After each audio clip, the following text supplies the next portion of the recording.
Okay, let's talk about Eddard XII. This is the exciting confrontation between Ned and Cersei, where they get to have their big conversation, all secrets revealed. The joke here is if only Ned and Cersei had sex like Cersei wanted, everything would have been okay, but not really. Um, this is a pretty short chapter, and of course, it's just gearing up for the big conversation between Ned and Cersei. But there is some padding at the beginning that's kind of funny once you kind of realize it's padding. But it's a short chapter, so clearly, like George was trying to add some length to it, and so we'll see in this beginning part, it's just kind of there. Um, anyway, let's get into it. Eddard, um, pain is a gift from the. Well, by the way, we're there's. I'm sorry to do the false start. This is every other chapter for is Ned. So we've got Eddard 11, then Sansa, then Eddard 12, then a Dany, then Eddard 13, then who comes next? It's just like Ned, then Jon. Ned, Sansa, Ned, Dany, Ned, Jon, Ned. So it's just like we're getting Ned chapter after Ned chapter at this point in the story. So he's really the focus, and we're just kind of going. Eddard, pain is a gift from the gods, Lord Eddard, Grand Maester told him. It means the bone is knitting, the flesh healing itself. Be thankful. I'll be thankful when my leg stops throbbing. Pycelle set its stoppered flask on the table by the bed. The milk of the poppy, for when the pain grows too onerous. I sleep too much already. Sleep is the great healer. I'd hoped that was you. Pycelle smiled wanly. That just means like weakly. It was good to see it's good to see you were in such a fierce humor, my lord. He leaned close and lowered his voice. Now, so as you can see, this is just we've already had a chapter where Ned has a long conversation with Pycelle, and he thinks Pycelle is boring and speaks too slowly. And so this is just kind of more of this. But then it's also summary. It's good to see you in such fierce humor, my lord. He leaned close and lowered his voice. There was a raven this morning, a letter for the queen from her lord father. I thought you'd best know. Dark wings, dark words, Ned said grimly. What of it? Dark wings, dark words. Again, this is something that he said a couple times in the story before. He specifically says that it's something that old Nan used to say. And then slowly it becomes, and I think Bran uses it and mentions that it's an old Nan saying. I think when he first says it, Pycelle says, oh, what the fishwives say. So it's kind of a lower class thing, at least at the beginning of Game of Thrones. By the time we get into A Dance with Dragons, everybody's fucking saying dark wings, dark words. It's all over the fucking map. It's not limited to, lowborn. It's not limited to fishwives. It's not limited to Nan. Everybody fucking says it. So, what of it? Lord Tywin is greatly wroth about the men you sent after Sir Gregor Clegane, the maester confided. I fear he would be. You will recall, I said as much in council. Let him be wroth, Ned said. Every time his leg throbbed, he remembered Jaime Lannister's smile and Jory dead in his arms. Let him write all the letters to the queen he likes. Lord Beric rides beneath the king's own banner. If Lord Tywin attempts to interfere with the king's justice, he will have Robert to answer to. The only thing his grace enjoys more than hunting is making war on lords who defy him. And so I think the joke among fans, or the belief among fans, is that Ned is a incredibly poor at the Game of Thrones and is not like a great thinker or a planner. It's not really true. It's mainly that Ned was incredibly unlucky. Think about this. Had the boar not killed Robert, Robert would have come back, found out that Tywin attacked his people under the king's banner, and it would have been a big problem. Tywin is acting really reckless here. He doesn't know how long Robert's going to be gone. And I've gone over this before. Tywin's plans don't actually make any sense because Tywin, according to Harwin later, Tywin wants to lure Ned out, but he doesn't. But he doesn't. But Jaime doesn't know about the plan, so Jaime breaks Ned's leg, so he doesn't go out. But Robert goes hunting spontaneously because of seeing the white stag. So Ned wouldn't have been sent, and the whole thing doesn't make any sense. But nonetheless, Tywin has now heard Cersei has sent him a letter, and he sent a letter back. So now he's heard that these men have come out, and he's wroth, even though this was supposedly his big plan. But he's mainly just wroth because Ned didn't go, even though Ned going doesn't make any sense. But it's okay. This is all filler because, again, this is just reminder of other things going on in the map. Beric Dondarrion is out there. Okay, yes. Well, Sansa talked about that last chapter, and then Ned did it the chapter before. So, but he is kind of right here. The only thing His Grace enjoys more than hunting is making war on lords who defy him, which would have been really weird because Robert hadn't left for hunting yet when the harrying had begun. So they should have pissed off Robert. It's just Robert coincidentally left on the hunting. So a lot is just bad luck. The bad luck of Robert going on the hunting and dying on the hunt is the main big thing that goes wrong for Ned. Ned is correct. Like, sending out Beric Dondarrion is a massive trap for Tywin, and it should have worked in destroying the relationship between Robert and Tywin. It should have. But Ned was super unlucky. I think someone said to me, like, oh, if the Lannisters didn't roll 10 20s in a row, they wouldn't have won the war. And it's true. It's just a lot of you tolerate in a story coincidences that go against the protagonist rather than coincidences that go for the protagonist. We think of those as cheap. So a Game of Thrones works because it's a lot of coincidences and a lot of luck that goes against our protagonists. So Pycelle pulled back, his maester's chain jangling. As you say, I shall visit again on the morrow. The old man hurriedly gathered up his things and took his leave. Ned had little doubt he was bound straight for the royal apartments to whisper at the queen. So Ned is well aware of the situation. He's well aware that Pycelle is Cersei's creature. So, he's not an idiot. I thought you'd best know indeed, as if Cersei had not instructed him to pass along her father's threats. He hoped his response rattled those perfect teeth of hers. This whole thing is that Ned is sort of attracted to her, of course, because it's Cersei. Cersei's beautiful. Ned was not near as confident of Robert as he pretended, but there was no reason Cersei need know that. So he's saying that his plan is going to turn Tywin and Robert against each other, but he's actually not that confident that Robert would actually turn against him. But maybe, probably. When Pycelle was gone, Ned called for a cup of honeyed wine. That clouded the mind as well, but not as badly. He needed to be able to think. 1,000 times he asked himself what Jon Arryn might have done had he lived long enough to act on what he'd learned. Or perhaps he had acted and died for it.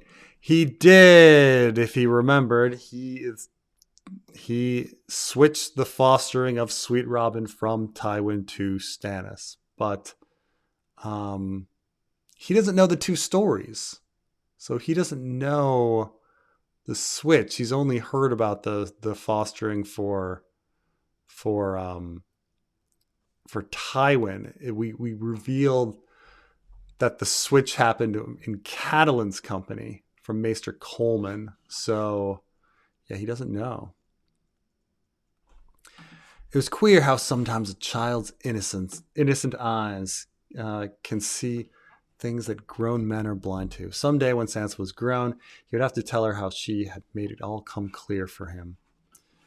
He's not the least bit like that old drunken king, she had declared, angry and unknowing. And the simple truth of it had twisted inside him cold as death.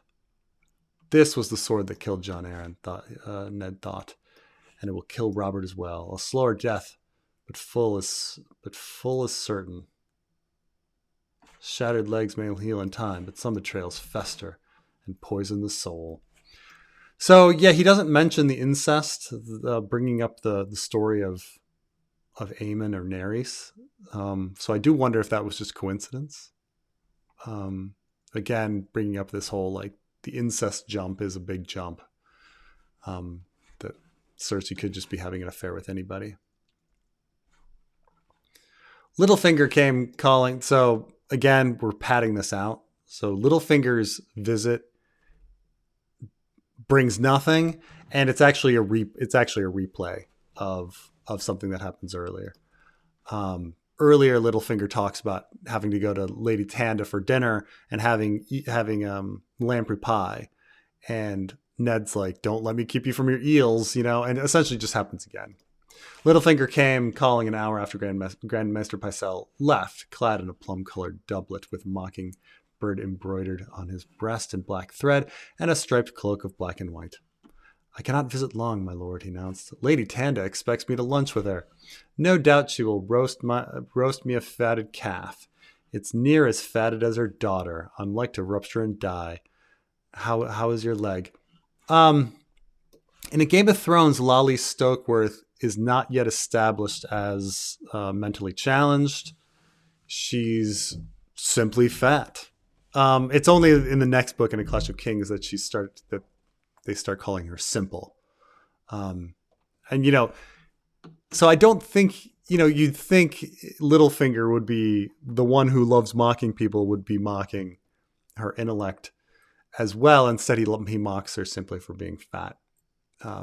So I just don't think she was established yet as mentally impaired in any way in this, that she was just fat. "If it's near as fatted as her daughter, I'm like to rupture and die. And how's your leg?" "Inflamed and painful, with an itch that is driving me mad." Littlefinger lifted an eyebrow. "In the future, try not to let any horses fall on it. I would urge you to heal quickly. The realm grows restive. Varys has heard ominous whispers from the west. Free riders and sellswords have been flocking to Casterly Rock, and not for the thin pleasure of Lord Tywin's conversations." "Is there word of the king?" Ned demanded. "Just how long does Robert intend to hunt?" It is really ridiculous that Robert is out there. Somebody should have brought him news of all the crazy stuff that's been going on in King's Landing, and Ned should have sent somebody. But given his preferences, I believe he'd stay in the forest until you and the queen both die of old age, Peter replied with a faint smile. "Lacking that, I imagine he'll return as soon as he's killed something. They found the White Hart, it seems, or rather what remained of it. Some wolves found it, and left his grace scarcely more than a hoof and horn." Robert was in a fury. And so that's the other thing. Like, think of all of the luck here that Robert randomly decides to go hunting, or is just so upset he goes hunting. But he only goes hunting because they spot a white stag. And so had a white stag not shown up, Robert wouldn't have gone hunting, and all of these problems wouldn't have happened. But he goes hunting, and then he's out unusually long, because wolves end up killing the stag. Now, this is, of course, a mirror of the beginning of our story, where the direwolf is killed by the stag. Mama direwolf is choking on the stag's antler, and this is taken as a sign that by Catelyn that the Baratheons are going to bring down the Starks. And here we have the inverse, that no, it is not the Baratheons that bring down the Starks, but the Starks that bring down the Baratheons. Because in the end, it's Ned's actions that fuck everything up and force the Lannisters' hands and force the Cersei to try to kill Robert. So that's the symbolism there. I mean, beyond the fact that like Robert is searching for his innocence or whatever by searching for something pure in the stag. Robert is always searching for something pure. He's always thinking about the past when times were pure. He's trying to find young. He goes to these young sex workers, trying to find his past and purity. The trying to remind himself of this old time of when he was a great fighter and he didn't have any worries and Lyanna was still alive and all of this, all wrapped up in the search for the White Hart. And what happened? Well, the White Hart has been completely killed. But in the end, the prophecy that Kat was worried about at the beginning turns out was wrong. It's inverted. The Starks bring down the Baratheons. The Baratheons don't bring down the Starks. So then nothing would do. But he must have it. Oh, there's a talk of the monstrous boar deeper in the forest. All of these coincidences with animals. Perhaps you could argue that it's some sort of actor skin changing these animals to have them do what they do. Later, we find out that the boar is one-eyed, and later we get kind of references that perhaps the boar was skin changed. This comes up in A Feast for Crows and things like that. But at the time, who knows what's going on here at the time of this being written. But by the time we get to A Feast for Crows, there's discussions. Cersei jokes that the boar was skin changed. Then nothing would do, but he must have it. Prince Joffrey returned this morning with the Royces, Sir Balon Swan, and some 20 others of the party. The rest are still with the king. The Hound, Ned asked, frowning. Of all the Lannister party, Sandor Clegane was the one who concerned him the most. Now that Jaime had fled the city to join his father. Oh, returned with Joffrey and went straight to the Queen, Littlefinger smiled. I would have given 100 silver stags to have been a roach in the rushes when he learned that Beric was off to behead his brother. Of course, in actual medieval times, rushes were not actually loose things; they were mats. But here it's a roach hiding in the rushes.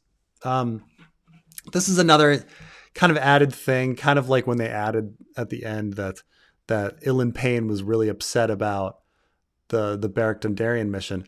No, he wasn't. He didn't care. And here's another one like, the Hound is going to be really upset about the Beric Dondarrion mission. No, he's not. Does not care. Does not care. But this is the second one. They try to add all this extra complexity of all these different characters are upset and are thinking about things, and it's going to be a problem. No, the Hound and Ilan Payne did not care about the Beric Dondarrion mission.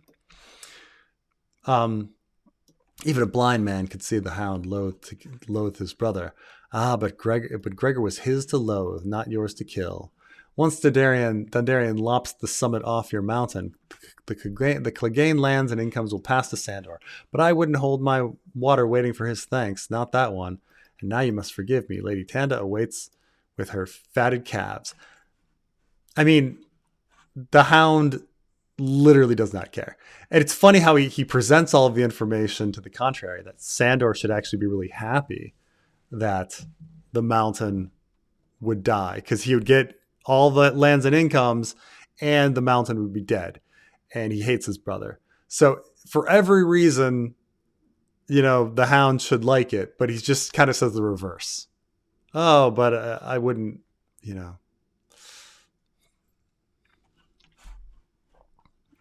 On the way out the door, Peter spied Grandmaster Mallion's massive tome, Grandmaster Mallion's massive tome on the table, and paused to idly flip open the cover.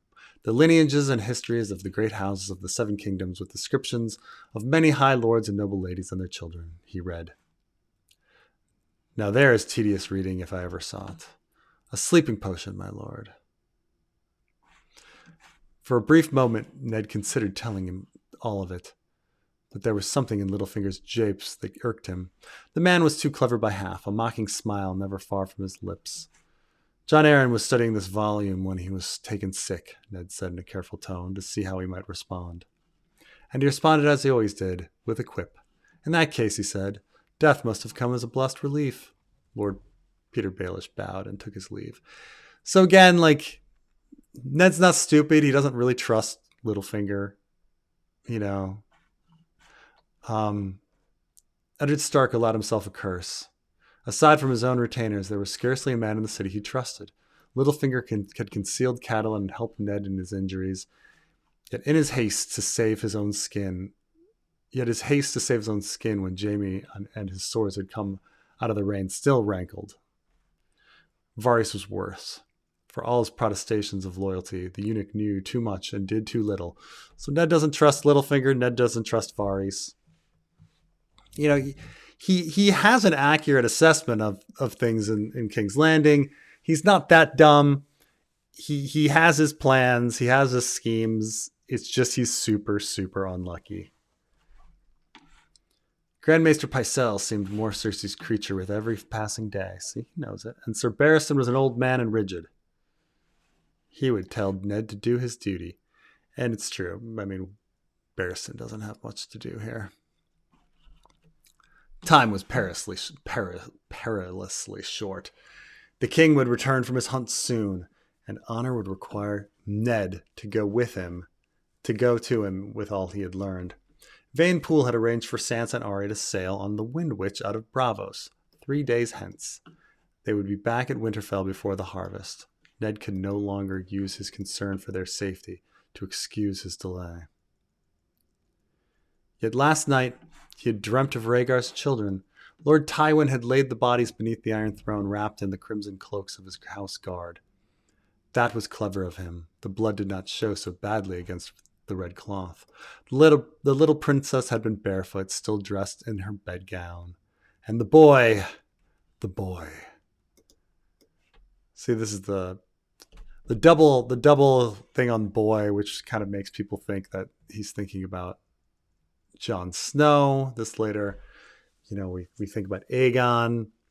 It later being that, you know, there's a possible switch out and Aegon was unrecognizable. Ned could not let that happen again. The realm could not withstand a second Mad King, another dance of blood and vengeance. He must find a way to save the children.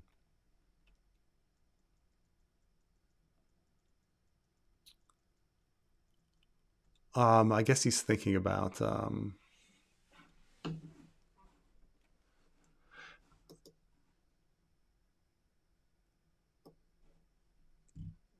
he's thinking about Robert being that second Mad King. Robert could be merciful.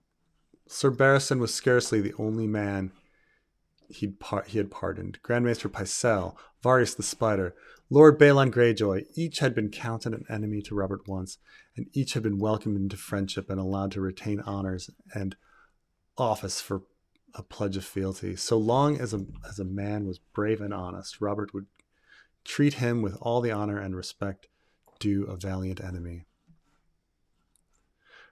But I guess the idea is not in the path of blood and vengeance, which is, I guess, why people think that, you know, Jon Snow would be a target because he hates Rhaegar that much. And so I guess the idea is that he would hate Cersei so much for the betrayal that her children, Joffrey, Myrcella, and Tommen, would be targets. And so he wants to save the children. This was something else. Poison in the dark, a knife thrust to the soul. This he could never forgive, no more than he'd forgiven Rhaegar. He will kill them all, Ned realized. And yet, He knew he could not be silent. He could not keep silent. He had a duty to Robert, to the realm, to the shade of John Arryn, and to Bran, who must have stumbled on some part of the truth. Why else would they have tried to slay him? Late that afternoon, he summoned Tamard, the portly guardsman with the ginger-colored whiskers, his children called Fat Tom. Fat Tom, easy to fool. With Jory dead and Alan gone, Fat Tom had command of the household guard, and the thought filled Ned with vague disquiet. Tamard was a solid man, affable, loyal, tireless, capable in a limited way, but he was near 50, and even in his youth he had never been energetic. Perhaps Ned should not have been so quick to send off half his guards, and all the best swords among them. I shall require your help, Ned said when Tamard appeared, looking faintly apprehensive, as he always did when he called before his lord. Take me to the Godswood. Is that wise, Lord Eddard, with your leg and all? Perhaps not, but necessary. So a lot of people say that the big mistake that Ned makes here is that he doesn't go to Renly earlier, but Renly is on the hunt. So it's really that he should have taken full control now as Hand. He should have forced Cersei on a ship, done something like that. He doesn't feel like he has control over anyone but his guard. But really, he should have done something. He should have hired sellswords. He should have, I guess just hired sellswords, hired more men. Because he couldn't get Renly at this point. But, was there anyone else? He doesn't trust Littlefinger. He doesn't trust Varys. Doesn't trust Pycelle. He just, but he needed more men. He should have taken the power as Hand to take control of Cersei and pop her on a ship and get her out. Tamard summoned Varley. Varley? Have we come? Is this let me Varley, member of the house. Varley and Jax made an escort when he visits Tabho Mott. Oh, I guess Varley's throat is slashed by Janos Slint. Okay. With one arm around each man's shoulders, Ned managed to descend the steep tower steps and hobble across the bailey. I want the guard doubled, he told Fat Tom. No one enters or leaves the Tower of the Hand without my leave.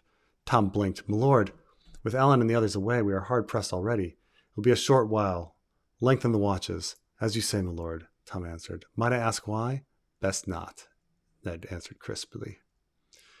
And here it is, finally, the big meeting. The Godswood was empty, as it always was here in the Citadel of the Southern Gods.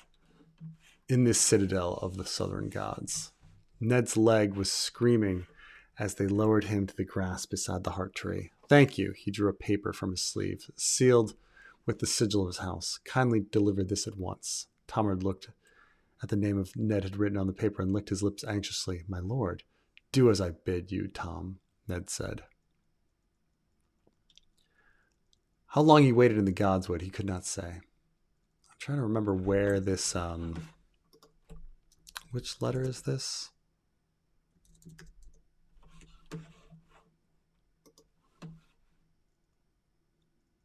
I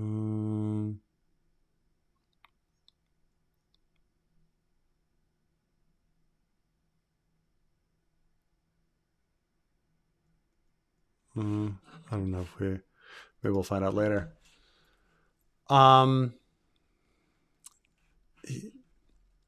How long he waited in the quiet of the Godswood, he could not say. It was peaceful here. The thick walls shut out the clamor of the castle, and he could hear birds singing, the murmur of crickets, leaves rustling in a gentle wind. The heart tree was oak, brown and faceless, yet Ned Stark still felt the presence of his gods. Ned normally doesn't think about the gods very much, so this is one of the few times that he does. I mean, despite always being in the godswood and polishing his sword and shit there, he doesn't think about the gods very much. But this is one of the few times he does. His leg did not seem to hurt so much. She came to him at sunset as the clouds reddened above the walls and towers. She came alone, as he had bid her. Oh, I guess the letter is for Cersei. Tomard was summoning Cersei. That's why he's like, "Are you sure you want to do that?" For once, she dressed simply, in leather boots and hunting greens.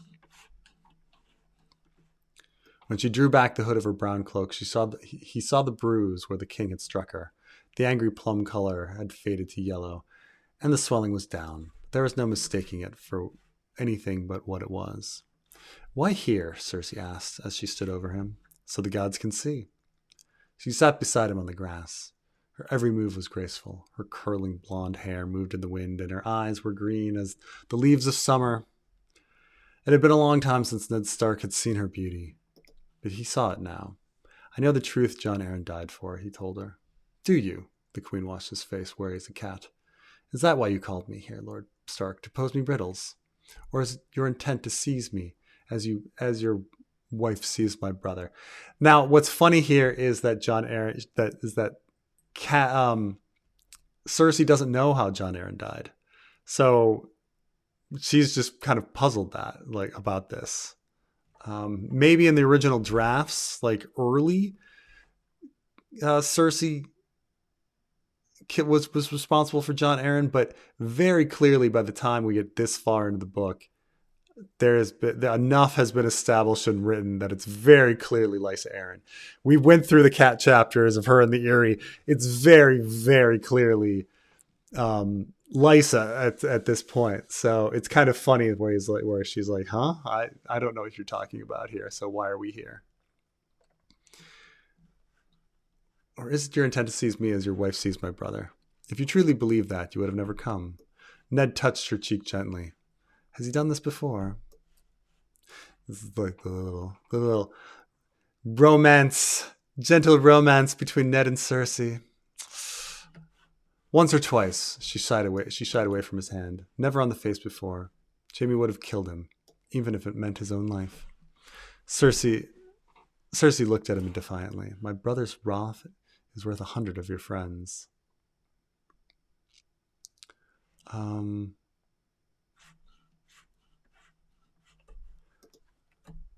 Is this version missing a line here? I want to make sure, because it's very odd that we have a Cersei dialogue line and then another Cersei.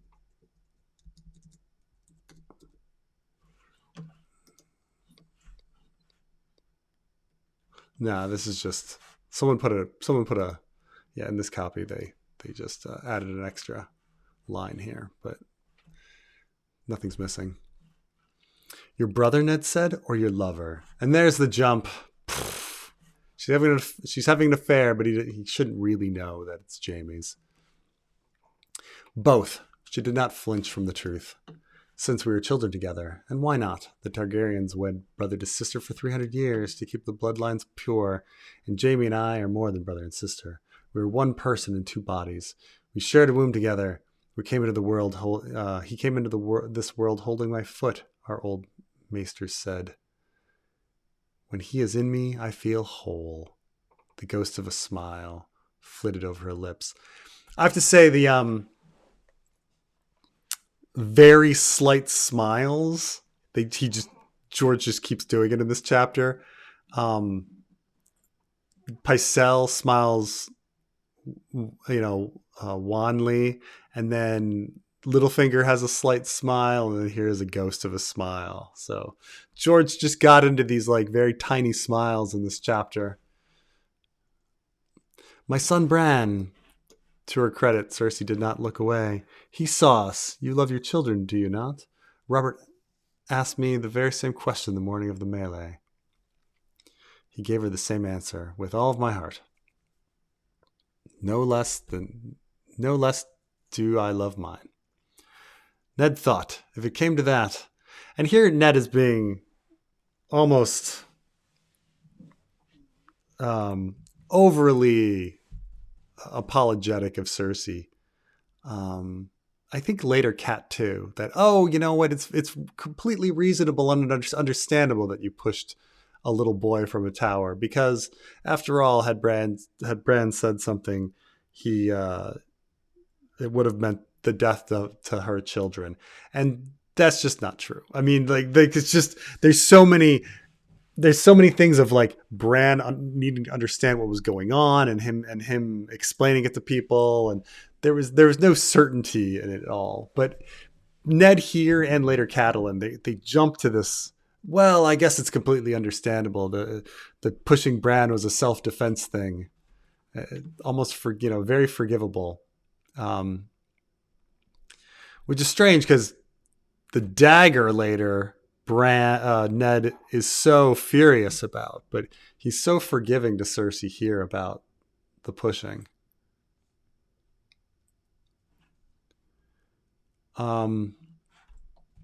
Ned thought, if it came to that, the life of some child that did not know against Robb and Sansa and Arya and Bran and Rickon, what would I do?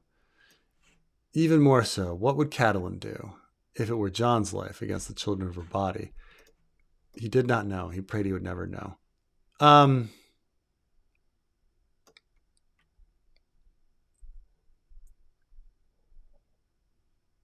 always felt this was kind of crammed in here. I understand that he wants to talk about Jon Snow, but it's not really in the same thought, is it? Right? Like, Ned is talking about his child against a stranger's child, just as Cersei was dealing with her children against a stranger child. And now it's like Catelyn against Jon Snow, but she hates Jon, so it's kind of weird. It's kind of off, in a different direction here. All three are Jaime's, he said. It was not a question. Thank the gods. The seed is strong, Jon Arryn had cried on his deathbed. And so it was. All those bastards, all with hair as black as night. Grandmaster Melian recorded the last mating between stag and lion some 90 years ago, when Tia Lannister wed Gowen Baratheon, third son of the reigning lord. Their only issue, an unnamed boy described in Melian's tomb as a large and lusty lad with a full head of black hair, died in infancy. 30 years before that, I mean, large and lusty usually means like healthy. Large and lusty, but then dies in infancy. 30 years before that, a male Lannister had taken a Baratheon maid to wife. She had given him 3 daughters and a son, each black-haired. No matter how far back Ned searched in the brittle yellow pages, always he found the gold yielding before the coal. 12 years, Ned said. How is it that you have no children by the king? She lifted her head, defiant. Your Robert got me with child once, she said, her voice thick with contempt. My brother found a woman to cleanse me. He never knew, if truth be told. I can scarcely bear for him to touch me, and I have not let him inside me for years. I know other ways to pleasure him when he leaves his whores long enough to stagger up to my bedchamber. Whatever we do, the king is usually so drunk that he's forgotten it by the next morning. How could they have all been so blind? The truth was there in front of them the whole time, written on the children's faces. Ned felt sick. I mean, they weren't all blind. I guess Pycelle knows, Stannis knows, Jon Arryn knows, Littlefinger knows. I think the only person that doesn't know is I guess, Renly and Barristan. I remember Robert, as he was the day he took the throne, every inch of a king, he said quietly. 1,000 other women might have loved him with all their heart. What did he do to make you hate him so? Her eyes burned green fire in the dusk, like the lioness that was her sigil. The night of our wedding feast, the first time we shared a bed, he called me by your sister's name. He was on top of me, in me, stinking of wine, and he whispered Lyanna. Ned thought of pale blue roses, and for a moment he wanted to weep. I do not know which of you I pity most. So what's interesting here is if you read this chapter, he brings up Jon Arryn's death, and it's just kind of assumed that she killed Jon Arryn here. You know, he never asks her directly about Jon Arryn and how Jon Arryn died, or if she poisoned Jon Arryn, which is weird, right? He brings up Jon Arryn under the assumption that he died over this secret. So the only people that know the secret are Cersei and, in Ned's mind, would be Cersei and Jaime. So one of them would have killed Jon Arryn, but he doesn't bring it up. Instead, he goes right into Bran and then forgives her for Bran. Doesn't ask her about the dagger. Doesn't, it's amazing how thin his questions are. He starts asking all sorts of other things like, how did you not get pregnant with Robert? It's so weird. How did you not love him? Like, aren't you supposed to be asking about Jon Arryn and the cat's paw dagger? Her eyes burned green fire in the dusk. Okay, we got that. The queen seemed amused by that. Save your pity for yourself, Lord Stark. I want none of it. You know what I must do. Must? Oh, you know what I must do. Must? She put her hand on his good leg just above the knee. A true man does what he will, not what he must. Her fingers brushed lightly against his thigh, the gentlest of promises. And this is where they should have banged. The realm needs a strong hand. Joff will not come of age for years. No one wants war again, least of all me. Her hand touched his face, his hair. If friends can turn to enemies, enemies can become friends. This is what's kind of funny. Joff will not come of age for years. Is she assuming that Robert's going to die? Because her plan to kill him is super weak. I mean, her plan to kill Robert is get him drunk. Like, that's her plan. Get him drunk.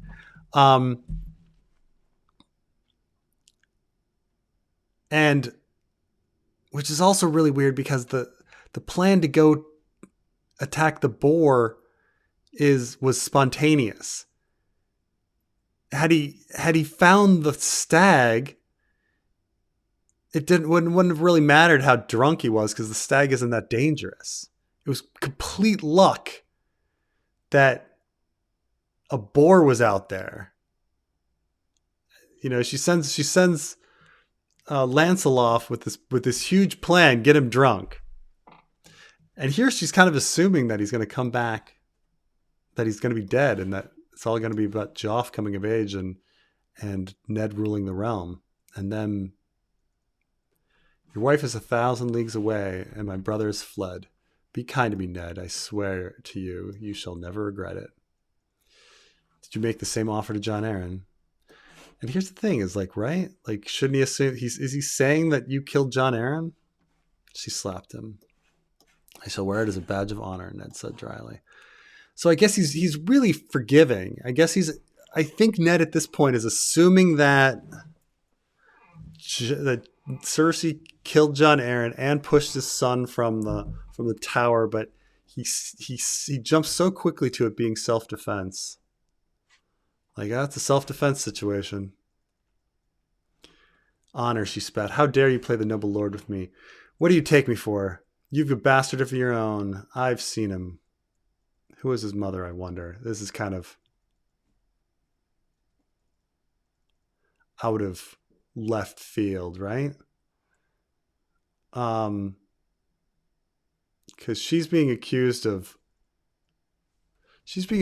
pushing children from windows and murdering people, and then she's bringing up like extramarital sex, which, what do you take me for? You have a bastard of your own. I've seen him. Who is the mother, I wonder? Some Dornish peasant you raped while her holdfast burned? In a Game of Thrones, the War of the Five Kings seems to have taken place in Dorne, and Ned at least Cersei thinks that Ned fought in Dorne during the War of the Five Kings. But this has been retconned out, that there was no fighting in Dorne. And Ned's fighting was limited to essentially the Battle of the Bells and the Trident.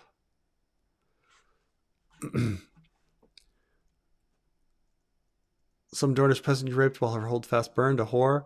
Or was it the grieving sister, the Lady Ashara? She threw herself into the sea, I'm told. Why was that? For the brother you slew or the child you stole? Tell me, my honorable Lord Eddard, how are you any different from Robert or me or Jaime? For a start, said Ned, I do not kill children. Well, see, there you go.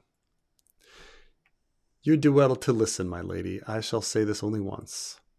When the king returns from his hunt, I intend to lay the truth before him. You must be gone by then, you and your children, all three, and not to Casterly Rock.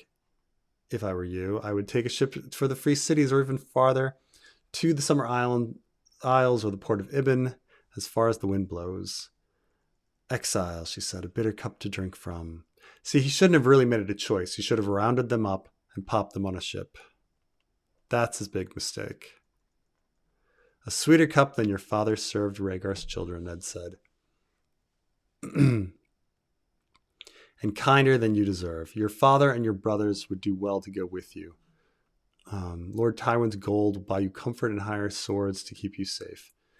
You shall need them, I promise you. No matter where you flee, Robert's wrath will follow you to the back of beyond. To the back of beyond, if need be. The queen stood. And what of my wrath, Lord Stark? She asked softly. Her eyes searched his face. You should have taken the realm for yourself.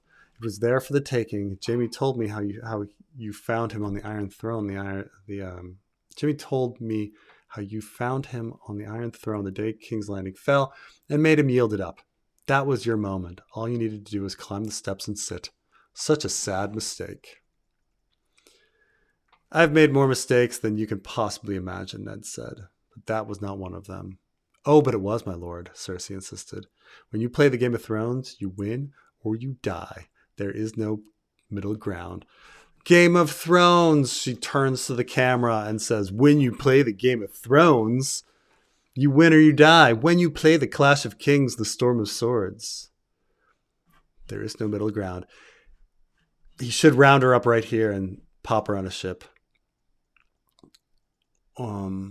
She turned up her hood to hide her swollen face and left him in the dark beneath the oak, amidst the quiet of the godswood, under a blue-black sky.